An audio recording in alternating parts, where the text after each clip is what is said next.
Bienvenue sur Médian pour le décryptage de l'actualité du secteur de la santé sur le continent dans Hebdo Santé. Et l'actualité, c'est bien sûr l'épidémie de variole du singe ou Mpox qui vient d'être déclarée urgence sanitaire internationale par l'Organisation mondiale de la santé. Et bien, des milliers de cas ont été notifiés dans au moins 12 pays africains depuis le début de l'année 2024.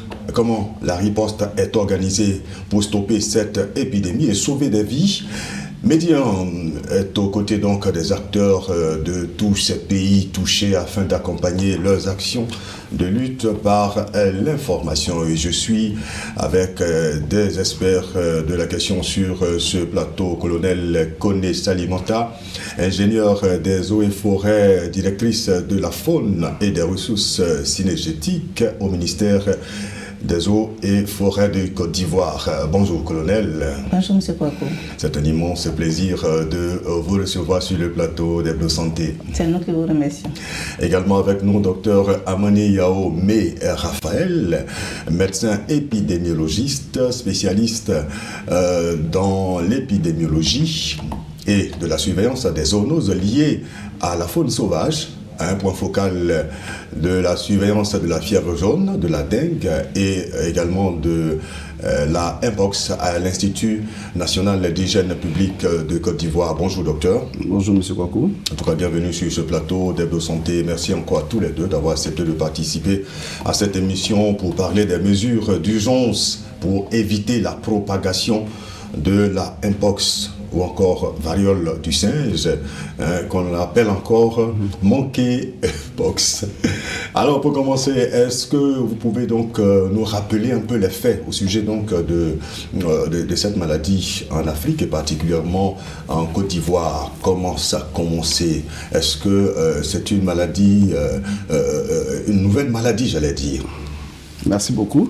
Avant tout propos, je voudrais vous remercier au nom du directeur général de l'Institut national d'hygiène publique, professeur Ekra Daniel, qui a bien voulu nous charger de participer à cette émission. Alors, la Mpox, qu'on appelait variole du singe, ou la variole simienne, ou encore monkeypox, je l'avais dit, c'est autant de thèmes, mais qui désignent une seule et même maladie. Donc c'est vrai que c'est une maladie infectieuse d'origine virale, qui est une maladie émergente. Donc actuellement, on a beaucoup plus de cas. Mais c'est une maladie, comme je l'ai dit, qui est due à un virus qui a été découvert pour la première fois en 1958, en dehors de l'Afrique, au Danemark, dans un centre de recherche. Donc on voit que c'est un virus qui sait s'exporter déjà. Et sinon, le premier cas humain documenté a eu lieu en 1970 en République démocratique du Congo, où c'était un jeune enfant qui avait contracté la maladie. Depuis 2024, ça fait, on a enregistré à peu près près de 3000 cas. 3000 cas confirmés en Afrique, surtout au Congo où il y a 96% des cas avec près de 500 décès. Donc c'est un problème assez important au niveau africain, d'où la déclaration de l'urgence déjà par l'Union africaine le 13 août et un jour après c'était l'OMS qui déclarait l'urgence de santé publique de portée internationale. Alors c'est un virus qui circule de façon endémique en Afrique centrale et en Afrique de l'Ouest. Il y a déjà eu des cas ici en Côte d'Ivoire, des cas animaux et des cas humains dans les années 70 et 80. Et après ça, je pense que c'est maintenant qu'on commence à signaler des cas. Actuellement, nous avons 16 cas confirmés, dont malheureusement un décès. Donc ce n'est pas forcément une nouvelle maladie, mais c'est une maladie qui prend de plus en plus d'ampleur avec au fil des années, avec le changement climatique, la fragmentation des écosystèmes, tout ça, et ça favorise vraiment l'émergence de ces virus qui sont d'origine liée à la faune sauvage. Donc c'est-à-dire c'est une véritable menace actuellement avec laquelle il faut compter et prendre les mesures qu'il faut. Cette menace, colonel connaît vous au niveau donc des eaux et forêts. Est-ce que vous avez vu le danger venir, des signes avant-coureurs, des animaux par exemple qui présentaient des signes d'Mpox? Non. J'allais dire de variole. Non, malheureusement, le suivi de la faune est assez limité au niveau de la Côte d'Ivoire et donc il ne nous est pas possible de prédire l'émergence de maladies au sein de la faune pour l'instant, même si les capacités du pays sont en train d'être renforcées dans ce sens-là, mais cela n'est pas encore dans nos capacités. Donc nous n'avons pas vu venir cette maladie, mais comme le docteur l'a dit, nous connaissons la présence d'un certain nombre de maladies au sein de la faune, mais nous ne connaissons pas encore la capacité d'émergence de ces maladies. D'accord. D'accord. Alors, on a parlé donc de zoonose. C'est dans la définition des maladies qui se transmettent donc de l'animal à l'homme. Oui, et vice-versa. Zoonose, voilà, c'est transmission entre les hommes et les animaux de maladies. Et dans ce cas-là, c'est vraiment juste parce que il y a deux types de transmission ici. Il y a la transmission primaire qui va se faire de l'animal à l'homme. Il faut dire que ce virus, ça circule, comme j'ai dit, de façon naturelle chez certains animaux, notamment les rongeurs. Ce sont les rongeurs qui portent ce virus-là. Ils sont très associés à ce virus sans faire la maladie. Donc, ils sont vraiment suspectés d'être les réservoirs. Malheureusement, le singe chez qui on a découvert les premiers cas, le singe est une victime qui fait la maladie aussi. Donc, le singe joue un rôle dans la chaîne de transmission, mais n'est pas forcément le rongeur. Donc, le fait de changer d'appellation pour aller vers Mpox, je pense que lève un peu la stigmatisation du singe, mais ouvre aussi les yeux sur un certain nombre d'animaux, donc de rongeurs, surtout les rongeurs qui grimpent dans les arbres comme les écureuils, qui peuvent, eux, porter la menace juste auprès de l'homme. Et comme je l'ai dit, ça va se transmettre de façon primaire de l'animal à l'homme, par des contacts. Si on a des contacts directs avec le sang, avec les fluides corporels de l'animal, ou bien les sécrétions cutanées, les lésions cutanées, on peut se faire contaminer. Et cela va se faire à travers la manipulation du gibier, surtout le gibier sauvage, avec la consommation de denrées animales mal cuites, et aussi de façon indirecte lorsque on manipule tout ce qui est matériel, vêtements souillés par les animaux. Mais au-delà de ça, il y a la contamination interhumaine qui est très importante, qui commence à prendre de plus en plus d'ampleur. Quand vous dites contamination interhumaine, de l'homme à l'homme? De homme à homme. Donc, un malade peut contaminer une personne qui est apparemment en bonne santé. Et cela va se faire aussi à travers des contacts directs avec du sang, des sécrétions respiratoires, des fluides corporels, des lésions cutanées également. Et lorsqu'on entre en contact direct avec ces éléments-là, nous pouvons tomber malades. Cette transmission peut se faire aussi par voie respiratoire. Lorsque nous avons des contacts intenses et prolongés en face à face avec une personne malade, la contamination est possible. Elle est également possible à travers la mère et l'enfant, donc une mère qui porte son enfant. Donc c'est la transmission de la mère à l'enfant pendant la grossesse, pendant l'accouchement ou après, et aussi pendant l'allaitement. Et le mode de contamination qui devient de plus en plus important, surtout avec les mutations du virus, c'est vraiment la contamination par voie sexuelle qui est importante. Et cette contamination a été vraiment retrouvée dans l'épidémie de 2022. Vous savez, il y a eu une grosse épidémie en 2022-2023 où il y a eu des cas qui ont été recensés sur pratiquement tout le continent. Donc la contamination aussi peut se faire par voie indirecte entre les hommes, par l'intermédiaire de vêtements, de lingerie qu'on peut partager, etc. Donc il faut dire qu'il y a énormément de modes de transmission sur lesquels il va falloir agir pour rompre les différentes chaînes de transmission. D'accord. Alors au niveau donc, on a parlé donc de la transmission, le docteur vient donc de le dire, colonel Koné, au niveau donc de la santé animale, vous... est-ce que, je l'ai dit, parlant toujours de contamination, dans nous avons beaucoup de craintes. Les contacts avec les animaux, voilà, est-ce que vous avez constaté effectivement ce danger-là? Vous avez perçu ce danger? Bien sûr, il y a un gros danger de contamination, de propagation de la maladie à partir des relations animaux sauvages-hommes. Parce qu'il faut prendre le contexte national. Le contexte de la Côte d'Ivoire veut que la viande de brousse soit appréciée par les hommes et que les animaux sauvages soient appréciés comme animaux de compagnie par les particuliers. Donc il y a beaucoup de domiciles qui disposent d'animaux sauvages vivants comme animaux de compagnie. Même quand vous allez dans le village, vous trouvez facilement un singe attaché à un arbre dans une cour, ainsi de suite. Donc il y en a un peu partout, même dans les hôtels. Aujourd'hui, il est de plus en plus fréquent de trouver des animaux sauvages se baladant dans des hôtels, même y compris des primates. Donc la probabilité de propagation de cette maladie à partir des animaux sauvages est importante au niveau de la Côte d'Ivoire. Si on prend le contexte national, les relations entre la faune et la population. D'accord, donc quand vous voyez déjà même la présence donc, de ces animaux de compagnie, comme vous l'avez dit, oui. Oui, cela nous inquiète parce que vous savez, surtout les primates sont des animaux, l'homme même est un primate. Donc les primates, les petits primates singes et chimpanzés, ce sont les animaux les plus proches physiologiquement du génome humain. Donc c'est ce qui fait que les maladies peuvent passer facilement de l'homme au primate et même du primate à d'autres personnes. Et vous savez, quand il y a un primate attaché dans une maison, c'est tout le monde qui les câline.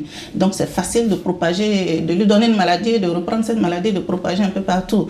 Ou même si une maladie vient de cet animal, c'est facile de contaminer un peu tout le monde et de le faire sortir jusqu'au marché, au niveau du travail et ainsi de suite.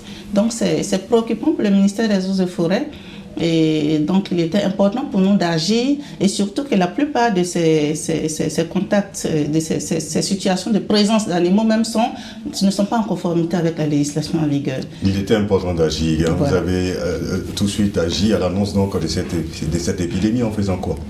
Oui, monsieur le ministre des Eaux et Forêts, monsieur Laurent Tchaba, a été informé de la préoccupation de cette maladie, de cette nouvelle maladie, Mpox, et a pris la pleine mesure de cette situation et a décidé de lancer un appel à la population nationale à travers un communiqué dès le 6 août 2024 pour recommander à la population de contribuer à travers le respect de la législation sur la faune à limiter la propagation de cette maladie. Voilà. Donc le communiqué demande aux gens d'arrêter le commerce de viande de brousse, d'arrêter le braconnage et pour ceux qui détiennent des animaux sauvages vivants, de les remettre à l'administration. Et nous avons, grâce à ce communiqué, reçu de nombreuses signalisations et nous sommes à pied d'œuvre pour la récupération de ces singes et de ces chimpanzés dans les domiciles actuellement. Ah d'accord. Oui. Grâce à ce communiqué, vous avez commencé déjà à récupérer ces animaux? Bien sûr, nous avons reçu de nombreux signalements, et aussi bien par des coups de fil que par des courriers. Et nous sommes en contact avec ces personnes-là pour récupérer ces animaux à travers le pays. Et c'est vraiment dans toutes les villes que nous avons reçu des signalements. D'accord. Mais la Côte d'Ivoire fait frontière avec d'autres pays. Est-ce que là, à ces niveaux-là également, vous veillez à ce que les animaux ne traversent pas les frontières? Oui, dans le cadre de la gestion transfrontalière des animaux, nos agents sont bien formés et il y a des accords de coopération entre notre pays et les différents pays frontaliers. Et donc nous travaillons ensemble avec nos services homologues de ces autres pays-là dans la surveillance des déplacements des animaux. Nous le faisons pour les éléphants, ce qui est très visible. Et même pour certains autres animaux, même dans le cadre de la lutte contre le braconnage, les braconniers sont traqués à travers les frontières par les unités des différents pays. Et donc, au-delà de ça, au niveau des postes frontaliers également, nos agents ont été formés à détecter les trafics d'animaux sauvages, que ce soit vivants ou que ce soit morts ou que ce soit des parties d'animaux sauvages. Nos agents ont été formés à cela. Et au-delà de nos agents, même les agents de la douane, de la police et de la gendarmerie ont également reçu des formations dans ce sens-là. Et ils sont à même de déceler des animaux dissimulés au niveau des frontières. Et ils sont informés également par le biais des services de santé qui sont au niveau des frontières, des services vétérinaires, de la situation d'épidémie. Et eux tous contribuent à la lutte contre la propagation de cette maladie. Alors, mais quand vous récupérez ces animaux, qu'est-ce que vous en faites?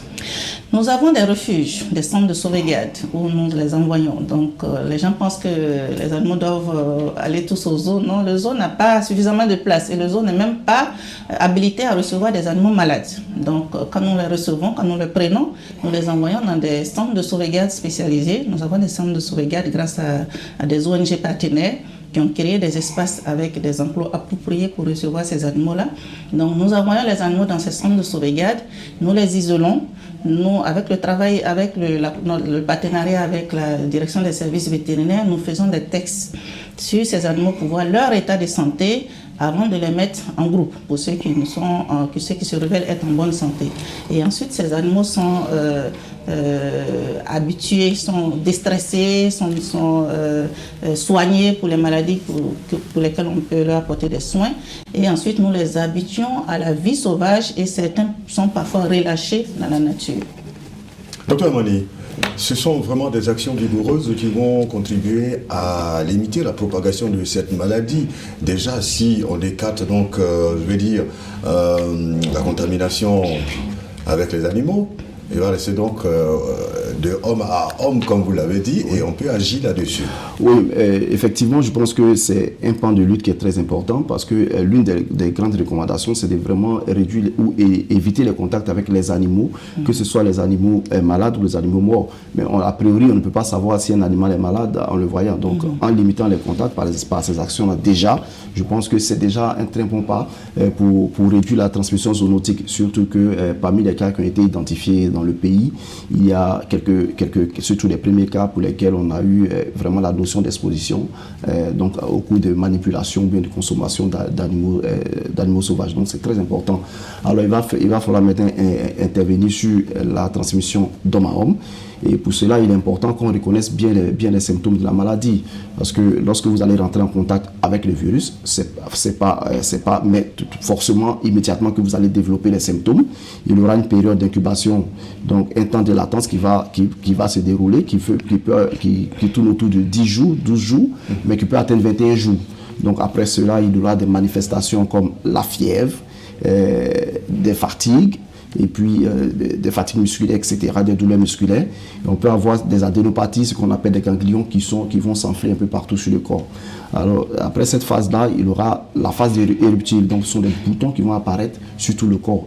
En général, aucune partie du corps n'est épargnée, même s'il y a des préférences pour le visage et puis les extrémités. Donc, ces éruptions-là, ces boutons-là vont aller en plusieurs stades, surtout en contenant de l'eau, une sorte de liquide qui est clair, qui va devenir trouble, donc ça sera du pus. Et cette ouverture-là, l'ouverture de ces lésions-là, va répandre du pus dans les vêtements, dans l'environnement et c'est source de contamination. Et la dernière étape de ces boutons-là, c'est des croûtes qui vont se former. Donc nous sommes à la phase de cicatrisation. Mais attention, pendant qu'on a encore des croûtes, on reste toujours contagieux. Donc, vous voyez, la période de contamination peut être importante. Donc, c'est vraiment important pour nous aussi d'éviter les contacts avec les animaux, mais aussi de pratiquer l'isolement lorsqu'on est malade pour éviter de contaminer son environnement. Et vous voyez, on peut contaminer des personnes autour de nous, c'est vrai, mais on peut recontaminer des animaux. Et surtout que ce virus est caractérisé actuellement par des mutations. Et les mutations, parfois, ce sont ces mécanismes-là qui permettent... On parlait de mutations, on n'arrive pas à maîtriser véritablement, la manifestation du virus, non? Non, le virus, il est bien connu, c'est un virus ADN qui est vraiment simple. Et il y a deux grands groupes génétiques. Il y a un groupe génétique qu'on appelle, ce sont des clades. Clade 1 qui est surtout en Afrique centrale et clade 2 en Afrique de l'Ouest. Mais à l'intérieur de ces clades-là, il y a des modifications qui peuvent se faire sur la structure interne même du virus. Donc ce virus peut se présenter d'une autre manière à l'image de la Covid, où on a eu des variants. Donc c'est des formes de variants qui peuvent arriver. Et dans l'émergence de ces variants-là, il y a ces contacts aussi hommes-animaux et vice-versa qui peut favoriser cela. C'est pour cela que nous recommandons vraiment de limiter le contact avec les animaux. Et lorsqu'on est malade, il faut appliquer vraiment les mesures d'hygiène. Et ça, c'est pour toute la population. Se laver les mains correctement, avoir une bonne hygiène corporelle, une bonne hygiène alimentaire, etc. Et aussi s'isoler, comme je l'ai dit, lorsqu'on est malade, et éviter les contacts avec des personnes malades. Et malheureusement, s'il survient des cas de décès, il faut vraiment éviter de manipuler le cadavre des défunts. Ce sont vraiment des mesures d'urgence si on veut vraiment limiter donc la propagation de cette épidémie donc de variole de singe mpox. Donc qui sévit, colonel connaît.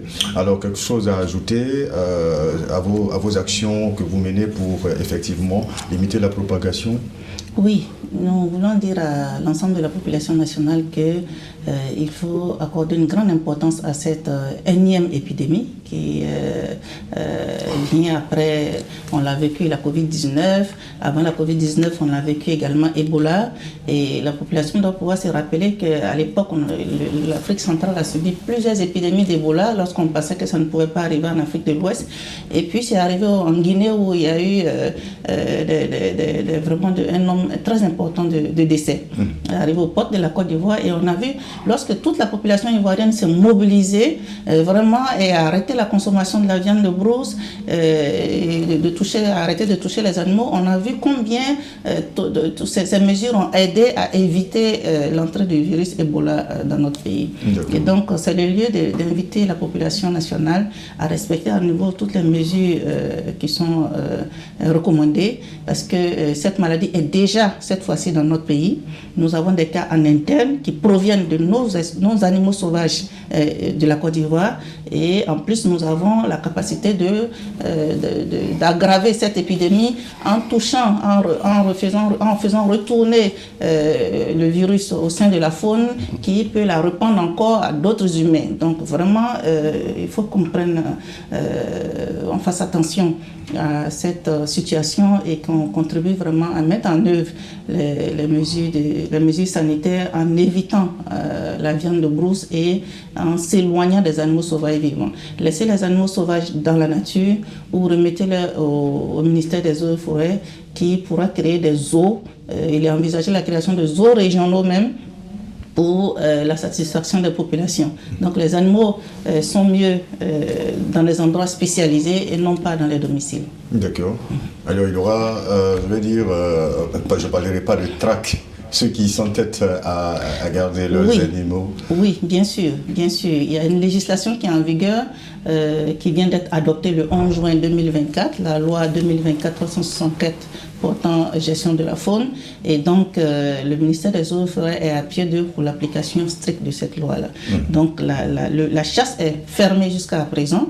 Il est envisagé la réouverture de la chasse, mais lorsque toutes les mesures seront prises pour encadrer correctement la chasse, jusqu'à encadrer la traçabilité de la viande de brousse et l'état sanitaire de la viande de brousse. Donc toutes ces mesures sont en train d'être élaborées, et tant que tout cela n'est pas prêt, la chasse ne sera pas ouverte. Parce que nous sommes conscients de toutes ces maladies émergentes provenant de la faune, donc nous allons prendre toutes les mesures afin de ne pas reprendre la faune en ouvrant à nouveau la chasse. Donc la chasse est fermée et la détention des animaux sauvages est réglementée. Puisque la chasse est fermée, on ne peut pas obtenir un animal vivant si on n'est pas allé capturer illégalement cet animal-là. Voilà. Donc, les agents des eaux et forêts sont prêts, ainsi que tous les autres agents d'application de la loi, à faire appliquer la loi. Et donc, nous invitons la population à la respecter. D'accord. On termine avec vous rapidement, docteur Amani. On va récapituler donc ces mesures d'urgence pour...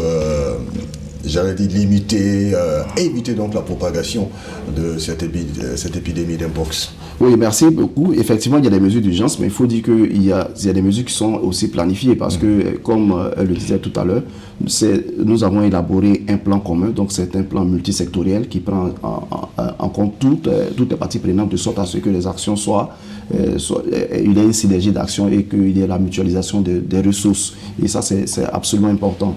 Également, la majorité, comme je l'ai dit, la lutte repose surtout sur la communauté.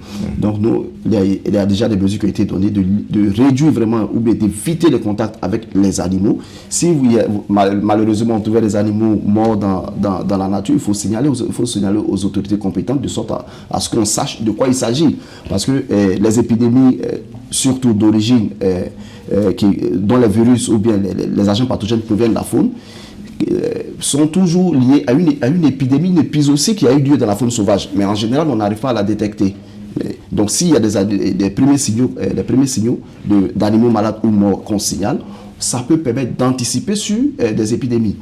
Et c'est vraiment l'hygiène.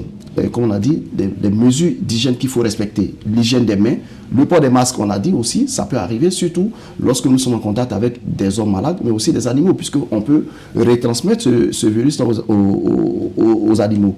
Lorsqu'on est malade, il faut se rendre le plus tôt possible dans l'établissement sanitaire le plus proche. Si on a des éruptions qui sont importantes ou bien qui sont invalidantes, il vaut mieux rester à la maison et appeler les numéros verts, tels que le numéro 143, où à travers ce numéro, on peut vous donner des informations et organiser votre prise en charge, déjà, même si vous êtes à domicile. Mesures évidentes qui vont certainement nous aider donc à circonscrire cette épidémie, à contenir véritablement donc la menace. En tout cas, merci pour toutes ces informations. Je pense qu'on a tout dit, hein, docteur Amani. Oui, on a tout dit, mais je pense que aussi il faut que les populations se mettent à pied d'œuvre pour respecter ces mesures-là déjà, des mesures qui ont été recommandées. Et aussi, nous voulons déjà anticiper, puisque les efforts sont d'être faits pour rendre disponible le plus rapidement possible des vaccins ici en Afrique et dans tous les pays qui sont touchés. Et donc, nous, on anticipe pour dire aux populations, les vaccins vont être bientôt disponibles et qu'il faudrait qu'il n'y ait pas vraiment, les populations adhèrent à cette stratégie qui pourrait venir compléter tout ce qui est mécanisme de riposte.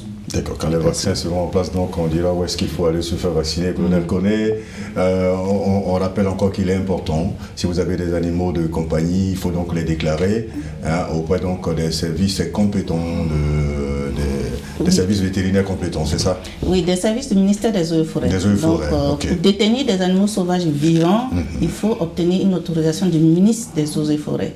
Donc il faut signaler vos intentions et obtenir le document approprié avant de garder les animaux. Sinon, tout transport, toute détention constatée illégale va être réprimandée. Bien sûr, parce que nous sommes dans une période assez sensible, cette période donc d'épidémie. En tout cas, merci à vous pour toutes ces informations. Docteur Amani Aomé Raphaël, je rappelle que vous êtes médecin épidémiologiste spécialisé dans l'épidémiologie et la surveillance des zoonoses liées donc à la faune sauvage, et vous êtes point focal de la surveillance de la fièvre jaune, de la dengue et également de la Mpox à l'Institut national d'hygiène publique de Côte d'Ivoire. Et grand merci encore à vous, colonel Koné Salimata. Vous êtes ingénieur des eaux et forêts et directrice donc de la faune et des ressources synergétiques au ministère des eaux et forêts de la Côte d'Ivoire. On aura plaisir donc à vous retrouver donc pour revenir sur ces informations assez capitales pour la sécurité et la survie donc des populations face à cette épidémie. J'ai été très heureux donc de vous présenter cette émission réalisée par Fares Sakura, Michel Yao et Arnaud Dosso. Merci, prenez soin de votre santé. Bonne suite de programmes sur Médian TV et à la semaine prochaine, si Dieu le veut.